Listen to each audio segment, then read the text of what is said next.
পহেলা বৈশাখ উদযাপনের তিনটি স্তর আমরা পাই। প্রথম স্তরে পহেলা বৈশাখ উদযাপিত হতো জমিদারদের আমলে, সম্রাটদের আমলে। জমিদাররা তাদের সাধারণ মানুষের কাছ থেকে যে ট্যাক্স বা খাজনা সংগ্রহ করত ফসলের, সেটা চৈত্র মাসের শেষে, বছরের শেষে খাজনা সংগ্রহ করা হয়ে গেলে আনন্দ স্বরূপ, উৎসব স্বরূপ, খুশি হয়ে তারা পহেলা বৈশাখে মানুষের মাঝে মিষ্টি বিতরণ করতেন এবং সাধারণ মানুষও সেই মিষ্টি সানন্দে গ্রহণ করতেন এবং নিজেরা আনন্দ ভাগাভাগি করতেন, কারণ খাজনা রাজনা পরিশোধ হয়ে গেছে, তাদের মধ্যেও একটা নির্ভার একটা ভাব চলে আসতো। দ্বিতীয় যে স্তরটি আমরা দেখতে পাই সেটি হলো জমিদার প্রথা যখন বিলুপ্ত হয়ে গেল, তখন পহেলা বৈশাখ মানে ছিল হালখাতা। হালখাতা ছাড়া পহেলা বৈশাখ আর তেমন কিছুই ছিল না। সারা বাংলাদেশে আনাচে কানাচে, শহরে বন্দরে সব জায়গায় সকল দোকানদাররা পহেলা বৈশাখ উপলক্ষে দোকানকে সাজগোজ করিয়ে যে সমস্ত ক্রেতারা সারা বছর বাকি নিয়েছেন তাদেরকে উৎসাহ দিতেন, তাদেরকে জন্য কার্ড বিতরণ করতেন, দাওয়াত দিতেন, যাতে পহেলা বৈশাখ সকালে এসে দোকানে তাদের পূর্বের দেনা পরিশোধ করে নতুন খাতা খোলেন এবং হালনাগাদ করেন তাদের দেনা পাওনার হিসাব নিকাশকে, এবং এই উপলক্ষে কিছু মিষ্টি মন্ডা ইত্যাদি খাওয়ানোর ব্যবস্থা করতেন। সবার ভিতরে এক ধরনের আনন্দের আবহ ছিল। এটার মধ্যেও কোনো জাতীয় ভাব ছিল না, বরং এটাও নিছক সামাজিক একটি আনন্দ, সামাজিক একটি উৎসব হিসাবে উদযাপিত হতো। এই ছিল পহেলা বৈশাখের দ্বিতীয় ধাপ বা দ্বিতীয় স্তরের ইতিহাস। এরপরে শুরু হলো তৃতীয় স্তরে পহেলা বৈশাখ উদযাপনের চিত্র, যেটি আজকে আমরা দেখতে পাচ্ছি। এটি শুরু হয়েছে 1989 সালে। আপনি উইকিপিডিয়াতে যদি সার্চ দেন দেখবেন সেখানে বিস্তারিত তথ্য আছে এবং এ সম্পর্কে বিভিন্ন বই পুস্তকেও তথ্য পাওয়া যায়। 1989 সালে সর্বপ্রথম ঢাকা বিশ্ববিদ্যালয়ের চারুকলা ইনস্টিটিউটে বেশ কিছু তরুণ শিক্ষার্থীর উদ্যোগে সর্বপ্রথম এই নতুন আঙ্গিকে বা নতুন ভাবে পহেলা বৈশাখ উদযাপন শুরু হয়। আর এদের মূলে যারা ছিলেন সংগঠক হিসাবে, তাদের মধ্যে অন্যতম ছিলেন কলকাতার বারোদার একজন শিক্ষার্থী, যার নাম ছিল তরুণ ঘোষ। এই তরুণ ঘোষ মূল নেতৃত্বে থেকে আরো কিছু যুবক শিক্ষার্থী তারা মিলে এই পহেলা বৈশাখকে নতুন ভাবে উদযাপনের চিন্তা ভাবনা তারা আবিষ্কার করলেন এবং এটা তারা চারুকলা থেকে শুরু করলেন। আর সেটি ছিল আনন্দ শোভাযাত্রা বের করা। অর্থাৎ পহেলা বৈশাখে সকালে চারুকলা থেকে একটা আনন্দ শোভাযাত্রা বের করে কিছুদূর প্রদক্ষিণ করে ঢাকা শহরের বিভিন্ন জায়গা ঘুরে আবার সেটা চারুকলা এসে শেষ হতো। এই শোভাযাত্রায় তরুণ ঘোষ কলকাতা যেভাবে দেখেছেন, ঠিক তারই আদলে হিন্দুদের বিভিন্ন প্রতিমা, তাদের বিভিন্ন দেবদেবীর বাহন, বিভিন্ন জীবজন্তুর মুখোশ, এগুলোকে সেই শোভাযাত্রায় তারা বহন করত। কিছুদিন যেতে না যেতেই এই আনন্দ শোভাযাত্রাকে নামটিকে পরিবর্তন করে দেওয়া হলো মঙ্গল শোভাযাত্রা। অর্থাৎ এটি কিছুদিনের মধ্যে পরিবর্তিত হয়ে এসে গেল এটার ভিতরে এমন একটি নাম যে নামটির সঙ্গে হিন্দু ধর্মের বিশ্বাস, তাদের পূজা একেবারে সরাসরি জড়িত, অর্থাৎ মঙ্গল শোভাযাত্রা নাম দেওয়া হলো এবং মঙ্গল শোভাযাত্রা উদযাপন শুরু হলো। আর এই মঙ্গল শোভাযাত্রা এটাই হলো পহেলা বৈশাখের আজকের যুগে সবচাইতে বড় আয়োজন এবং সবচাইতে বিশাল আয়োজন। মঙ্গল শোভাযাত্রাটা কি?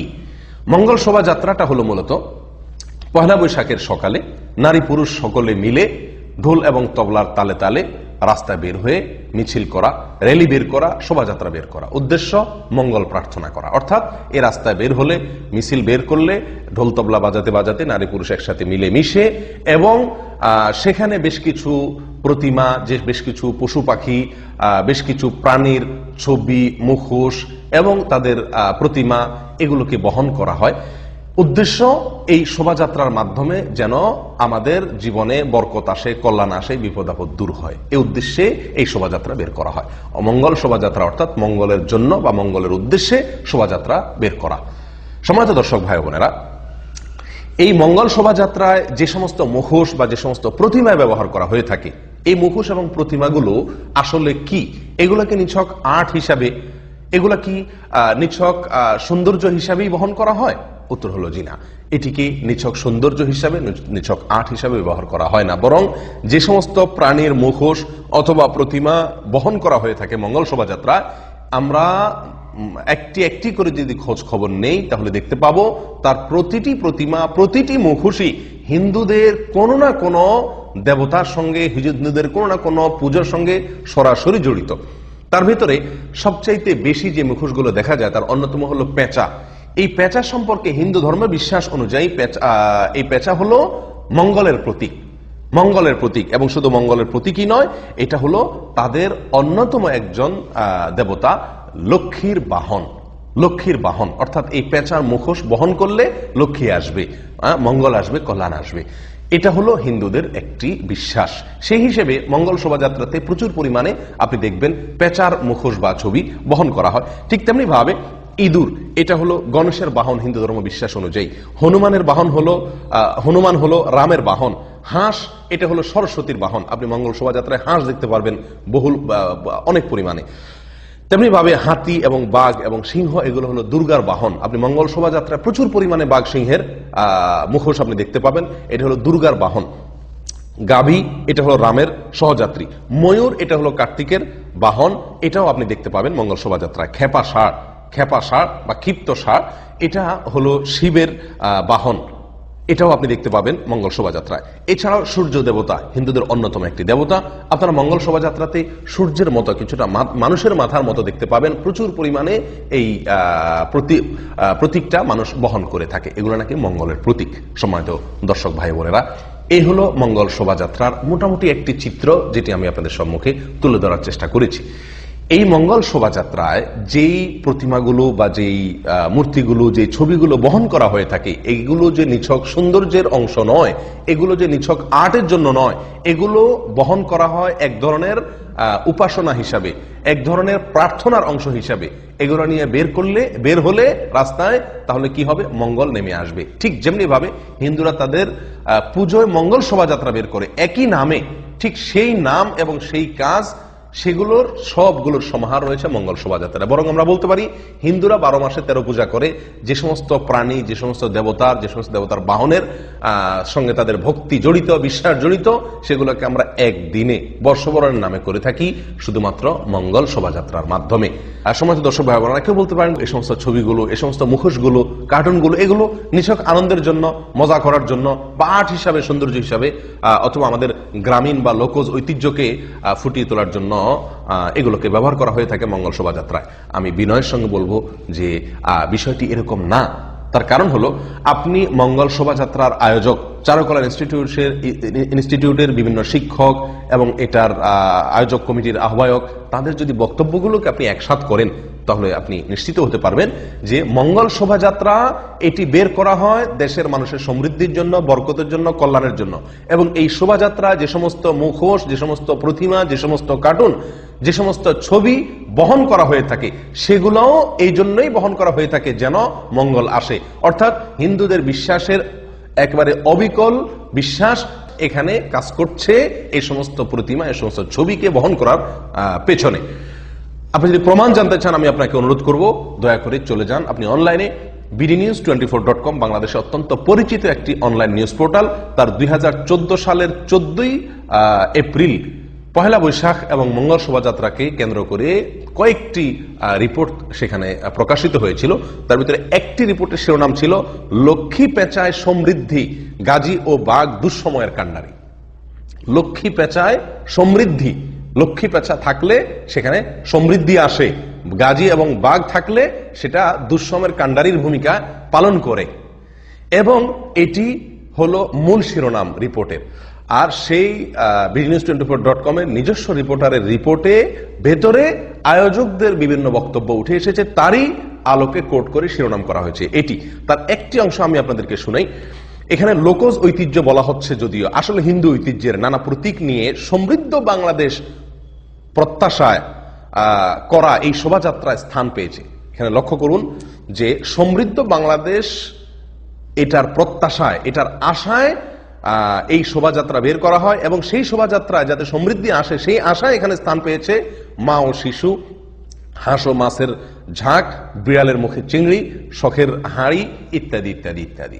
অর্থাৎ এই যে মুখোশগুলো, এই যে প্রতিমাগুলো বহন করা হয়ে থাকে, সম্মানিত দর্শক ভাই বোনেরা, এটি নিছক সৌন্দর্য বা আর্টের জন্য নয়। এটি করা হয় এই জন্য যে এগুলো নিয়ে বহন করলে নাকি কল্যাণ আসবে, মঙ্গল আসবে, যেমনটি হিন্দুরা বিশ্বাস করে। সম্মানিত ভাই বোনেরা, এই হলো মঙ্গল শোভাযাত্রার সাধারণ চিত্র। এখন এই মঙ্গল শোভাযাত্রাকে আপনি কি বলবেন? এটা কি হিন্দু ধর্মের পূজার একটি ফটোকপি বলবেন আগাগোড়া, নাকি এটাকে আপনি বাঙালির বর্ষবরণের উৎসব বলবেন? সেটার বিচারের ভার আপনার উপর আমি ছেড়ে দিলাম। সম্মানিত ভাই বোনেরা, একজন মুসলিম হিসাবে যে কোনো মুসলিম জানেন যে আমরা সকলে বিশ্বাস করি যে মঙ্গল এবং অমঙ্গলের মালিক একমাত্র আল্লাহ সুবহানাহু ওয়া তাআলা। আল্লাহ ছাড়া পৃথিবীতে বা আল্লাহর সৃষ্টি জগতে যত কিছু আছে সবই আল্লাহর সৃষ্টি। যারা আল্লাহর সৃষ্টি তারা প্রত্যেকেই আল্লাহর মুখাপেক্ষী। যারা নিজেরাই আল্লাহর মুখাপেক্ষী তারা অন্য কাউকে কল্যাণ এনে দিবে, মঙ্গল এনে দিবে, এটি সম্পূর্ণ ভ্রান্ত বিশ্বাস এবং ভুল বিশ্বাস, এবং এটি সরাসরি আল্লাহর সঙ্গে শিরক স্থাপন করার শামিল। সম্মানিত ভাই বোনেরা, ঈসা আলাইহিস সালামের কাছে মঙ্গল প্রার্থনা করে, তাকে পুজো করে, তার ইবাদত করে, উপাসনা করে খ্রিস্টানরা, এবং তার মা মারিয়ামের পূজা করে, ইবাদত করে খ্রিস্টানরা। আল্লাহ সুবহানাহু ওয়া তাআলা সূরা মায়েদার 17 নম্বর আয়াতে তাদের বিরুদ্ধে, তাদের এই বিশ্বাসের বিরুদ্ধে আল্লাহ সুবহানাহু ওয়া তাআলা একটি যুক্তি তুলে ধরেছেন অত্যন্ত চমৎকার ভাবে। আল্লাহ সুবহানাহু ওয়া তাআলা বলেন, কুল মান ইয়ামলিকু মিনাল্লাহি শাইআ ইন আরাদা আন ইহলিকা মাসিহ ইবনা মারইয়াম আন ইহলিকাল মাসিহ ইবনা মারইয়াম ওয়া উম্মুহু ওয়া মান ফিল আরদি জামিআ। আল্লাহ যদি চান, তোমরা যে ঈসা মাসির কাছে অথবা তার মা মারিয়ামের কাছে তোমরা যে প্রার্থনা করো, যদি আল্লাহ চান তাদের উভয়কে ধ্বংস করে দিবেন, সারা পৃথিবীর সমস্ত মানুষকে ধ্বংস করে দিবেন। বলো, কে রক্ষা করার ক্ষমতা রাখে? কারোর কি অধিকার বা সে ক্ষমতা আছে? উত্তর হলো নাই।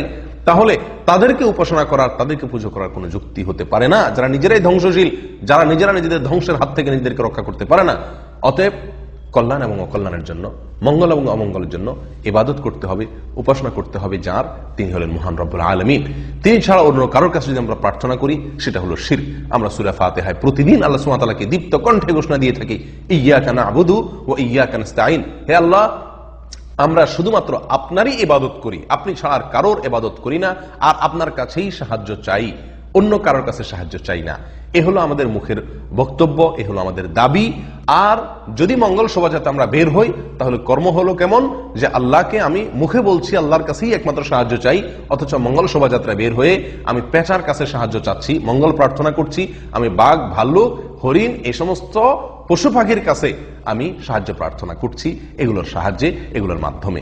সম্মানিত ভাই বোনেরা, এটি সম্পূর্ণভাবে শিরক। বর্ষবরণের নাম দিয়ে আমাদের সাধারণ মুসলিম ভাই বোনদেরকে বলা হচ্ছে যে এটি বাঙালি সংস্কৃতি, অথচ এখানে যে কাজগুলো হয়ে থাকে এর কোনোটির সাথে কোনো মুসলিমের বিশ্বাস যায় না, বরং এগুলো সম্পূর্ণ মুসলিমের বিশ্বাস বিরুদ্ধ, মুসলিমের ঈমান বিধ্বংসী। সরাসরি বলতে গেলে এগুলো হলো, সবগুলো হলো মন্দিরের আয়োজন। মন্দির থেকে কিছু আয়োজনকে এনে সেটাকে বাঙালি সংস্কৃতির প্রলেপ দিয়ে, লেবাস পরিয়ে সমাজে এক শ্রেণী মানুষ সেটাকে ছড়িয়ে দিচ্ছে, যেটি আমাদের ঈমানকে হরণ করছে, যেটি আমাদেরকে শিরকে নিমজ্জিত করছে। আমরা জেনে না জেনে, বুঝে না বুঝে এই শিরকে আমরা হাবুডুবু খাচ্ছি। পয়লা বৈশাখ উপলক্ষে সবচেয়ে বড় আয়োজন যেটি মঙ্গল শোভাযাত্রা, সে বিষয়ে আমি কিছু কথা আর্জ করলাম।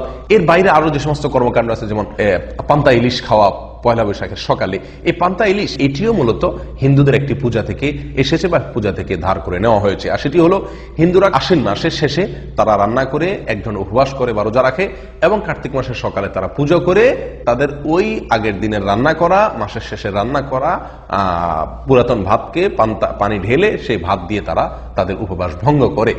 এটা তাদের একটা পূজার অংশ। ঠিক তারই আদলে বাঙালি সংস্কৃতির নাম দিয়া পহেলা বৈশাখের সকালে আপনার চৈত্র মাসের দিনের রান্না করা ভাতে পানি ঢেলে এটাকে পান্তা করে তারপর এটা খাওয়া হয়, এবং এটাকে বাঙালি সংস্কৃতি হিসাবে প্রচার করা হয়। মূলত এটারও পেছনে রয়েছে হিন্দুদের একটি ধর্মীয় বিশ্বাস, হিন্দুদের একটি পূজা।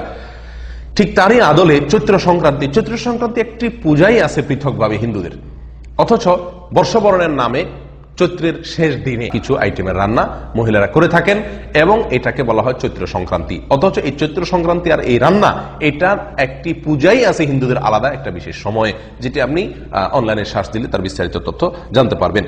একইভাবে ঢোল তবলার তালে তালে হিন্দুদের পূজা অনুষ্ঠিত হয়ে থাকে। আমরা জানি পহেলা বৈশাখ, এখানেও ঢোল তবলার তালে তালে তো সবকিছু হয়ে থাকে। একইভাবে হিন্দু মেয়েরা সাধারণত কপালে তাদের লম্বা সিঁদুর, লম্বা দাগ দিয়ে সিঁদুর তারা রাখেন, এবং এটা হলো তাদের ধর্মীয় একটি আলামত। পহেলা বৈশাখ উপলক্ষে বাঙালি মহিলাদেরকে, মুসলমানদের কপালেও লাল টিপ লাগানোর একটি কালচার, একটি সংস্কৃতি, এটাকে প্রমোট করা হয়, প্রচার করা হয়, এবং অনেক মেয়েরা এটা করে থাকেন। এটি মূলত হিন্দুদের অন্ধ অনুকরণ, নিঃসন্দেহে। সম্মানিত ভাইরা, একইভাবে আপনি লক্ষ্য করবেন যে কুলা এটা পহেলা বৈশাখের অন্যতম একটি আইটেম। পহেলা বৈশাখের আপনি মঙ্গল শোভাযাত্রা বলেন বা অন্য কিছু বলেন, দেখবেন যে হাতে কুলা আছে। নিঃসন্দেহে কুলা আমাদের বাঙালি জাতির ঐতিহ্য, কিন্তু কুলা ছাড়া তো আরো বহু কিছুই আছে। আপনারা অনেকেই জেনে থাকবেন, হিন্দুদের যে পূজা হয়, এই পূজার ক্ষেত্রে তারা প্রতিমার সামনে যে সমস্ত জিনিস উপস্থাপন করে, সেটা কুলায় করে তারা উপস্থাপন করে সাধারণত। অর্থাৎ কুলায় করে কিছু বহন করা, এটা পূজার একটি আলামত। ঠিক ওইটাকেই পহেলা বৈশাখে কপি পেস্ট করা হয়েছে। ঢোল তবলা হিন্দুদের পূজার তালে তালে ঢোল তবলার প্রয়োজন হয়, এবং সেটাকে পহেলা বৈশাখে কপি পেস্ট করা হয়েছে।